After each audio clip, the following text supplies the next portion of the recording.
अगला सवाल है कि बार बेंडिंग स्केड्यूल होता क्या है एग्जैक्टली इसकी थोड़ी डिटेल बताएं फॉर अ लेमैन।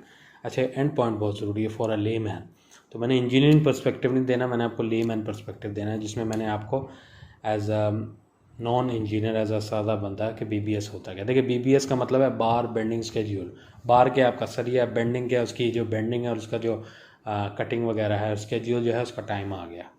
ठीक है, बार बेंडिंग स्केड्यूल आपका स्पेशली जो है ना, आप कह लें कल्चरली ये कहा जाता है कि आपका जो स्लैब है उसका, आपकी जो छत की भराई है उसके पहले जो बीबीएस जो उसकी आपकी सरिये की कटाई होती है उसको बीबीएस कहते हैं, जिसको हम अपने देसी लफ्ज़ों में कटाई कहते हैं या सरिये दी जो है ना सरिये का दिन कहते हैं।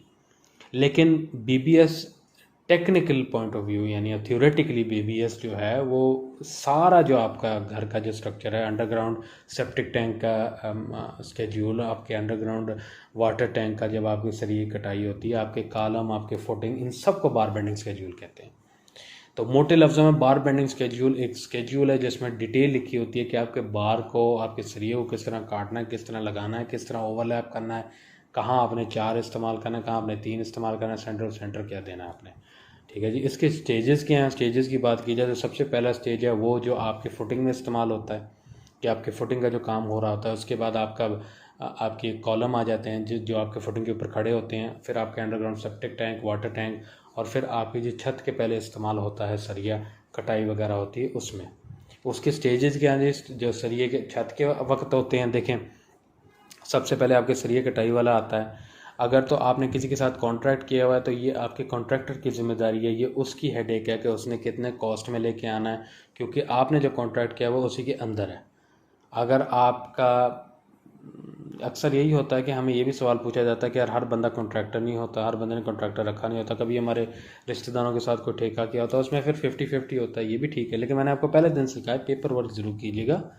अगर सगे भाई के साथ भी करें पेपर वर्क ज़रूर कीजिएगा, क्योंकि आपको ना इन्फॉर्मेशन का पता है, उसको पता होगा शायद, कुछ बातें आपके दिन में नहीं होंगी, कुछ होंगी। देखें, मैं ये नहीं कह रहा कि रिश्तेदारी में हर चीज़ बचाओ, बट मैं आपको ये कह रहा हूँ कि कम से कम आपके एनालिसिस तो होनी चाहिए ना, आपकी एक अंडरस्टैंडिंग होनी चाहिए कि कल को आपकी बारी आई फॉर एग्जांपल वाइब्रेटर इस्तेमाल करने की, तो वो किसने करना है, वाइब्रेटर किसने इस्तेमाल करना है, किसकी ज़िम्मेदारी वाइब्रेटर पहुंचाना है, जनरेटर के अंदर तेल डालना है वो किसकी ज़िम्मेदारी है। ये सारी जो इन्फॉर्मेशन है ये आपके पास होनी चाहिए। हत्ता कि देखें जी, हमसे तो ये भी पूछा जाता है कि यार जो दूध देता है मिस्त्री मज़दूर को, जो डेली हम चाय के लिए दूध देते हैं, वो किसकी ज़िम्मेदारी होती है। तो ये चीज़ें अगर देखें, छोटी छोटी चीज़ें 1-1.5 लाख में बन जाती है। आपका घर 1+ में बन रहा है, 1 करोड़ प्लस में।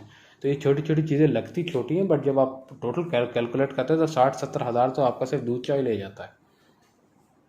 ठीक है जी।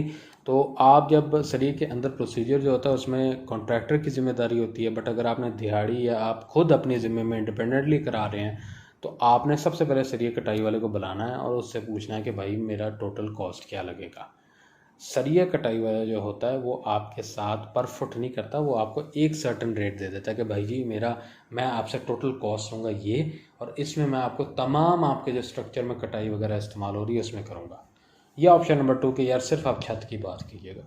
ठीक है जी, आपने उसके साथ बात तय कर ली, सारा काम मुकम्मल हो गया, जो आजकल के दौर में 8,000, 9,000, 10,000 भी चल रहा है, 8500 एवरेज चल रहा है एक 5 माले के घर में। ये आपका कंप्लीट हो गया जी, और आपने उसके साथ सरिये की सारी नेगोशिएट कर ली। फिर सेकंड प्रोसेस ये है कि आपने उससे पूछना है कि भाई ये देखें बार बेंडिंग स्केड्यूल, या ये देखें पेपर, या ये देखें मेरी छत। ठीक है, कुछ तो ये तीनों चीज़ों में से कुछ तो होगा आपके पास। ठीक है, आप मुझे बताइएगा कि इसमें कितना सरिया इस्तेमाल होगा। फिर उसने कैलकुलेट करना है। अगर आपके पास बार बेंडिंग स्केड्यूल आपके इंजीनियर से नहीं दिया हुआ, लेकिन अगर आपके इंजीनियर ऑलरेडी आपको एक बीबीएस स्केड्यूल दिया हुआ है जिसमें उसने डिटेल में लिखा है कि भाई इतना सरिया इतना किलो इस्तेमाल होगा, आपने उसको बोलना भाई ये सारा सीन है, मुझे बताओ किस तरह मैंने लेके आना। फिर उसने आपको एग्जैक्ट लेंथ कैलकुलेट करके, ओवरलैप कैलकुलेट करके, सारी छोटी मोटी चीज़ें देख के फिर उसने कहना जी आपने इतना लेके आना है।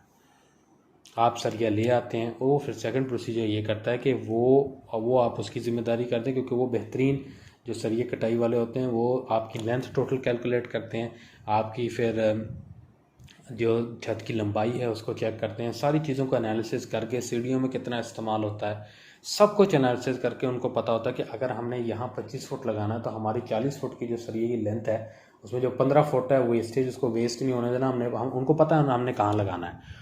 वो फिर ये सारी चीज़ें कैलकुलेट करके एक बेहतरीन चीज़ निकालते हैं। Like I told you before and I will say it again, make sure कीजिएगा जब आप सरिया उठाते हैं तो पूरे स्ट्रक्चर का सरिया एक ही बार उठाएं। ये कॉस्ट इफ़ेक्टिव भी है और ये चीज़ आपके लिए फ्यूचर में भी बेस्ट रहेगा।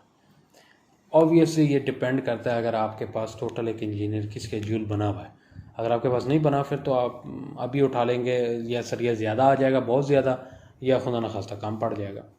तो मैं आपको ये मशवरा दूंगा सरिया ऑलवेज इकट्ठा उठाया करें, एक ही बार उठाएं, एक ही टेंशन लें, उठा कर रख दें। क्योंकि जब आपका घर बनता है, बेशक 2 कनाल का भी बनता है, तो मुश्किल से 2-2.5 महीने में आपका स्ट्रक्चर कंप्लीट हो जाएगा। तो 2-2.5 महीने की सेविंग की अपना जगह को संभालने की बात है।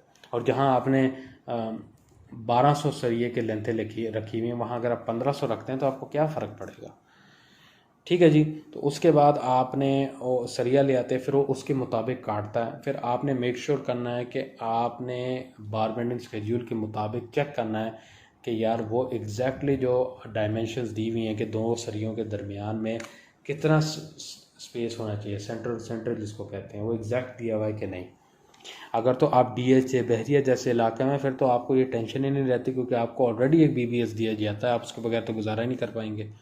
और आपका जो इंजीनियर है, जो सोसाइटी का इंजीनियर है, वो आके खुद चेक करता है। उसके पहले आपका इंजीनियर आके चेक करेगा जैसे आपने नक्शा बनाया, फिर वो गो हेड जब करता है, फिर जो है सोसाइटी का इंजीनियर आता है वो चेक करता है।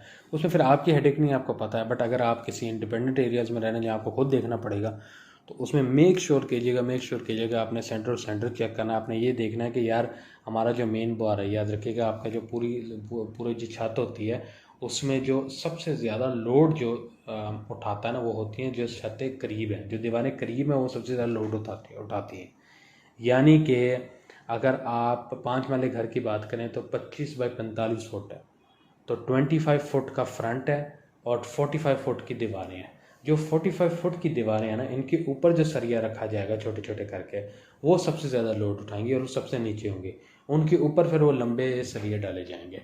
तो वो जो दीवारें करीब हैं, वो जो दीवारें जिनकी लेंथ ज़्यादा है, उनके ऊपर जो सपोर्ट खड़ा किया जाता है वो सबसे ज़्यादा स्ट्रॉन्ग होता है। और वो आपने मेक श्योर करना है कि वो सबसे नीचे है कि नहीं।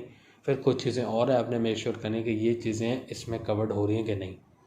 हमने एक PDF बनाया हुआ है हमारी वेबसाइट में, जो हम आपको शेयर करेंगे, वो आप चेक कीजिएगा। उसमें देखिएगा कि कौन कौन सी चीज़ें जो हैं आपने किया है। वो एक लेमैन के लिए, उसमें कोई कॉम्प्लिकेटेड चीज़ नहीं है, ठीक है। उसमें कोई डावल बार्स नहीं लिखा हुआ, ठीक है, कोई मेन बार डिस्ट्रीब्यूशन बार नहीं लिखा हुआ। उसमें बेसिक चीज़ें लिखी हुई हैं जो आप एज अ चेक लिस्ट, आप जब भी आप सरिया का अपना काम करें तो मेक श्योर करें जिस दिन वो कर रहे हैं उस दिन, ये ना हो कि आप अगले दिन चले जाएं, उस दिन फिर आप क्या कहेंगे सरिया काटे हुए को क्या और काटे।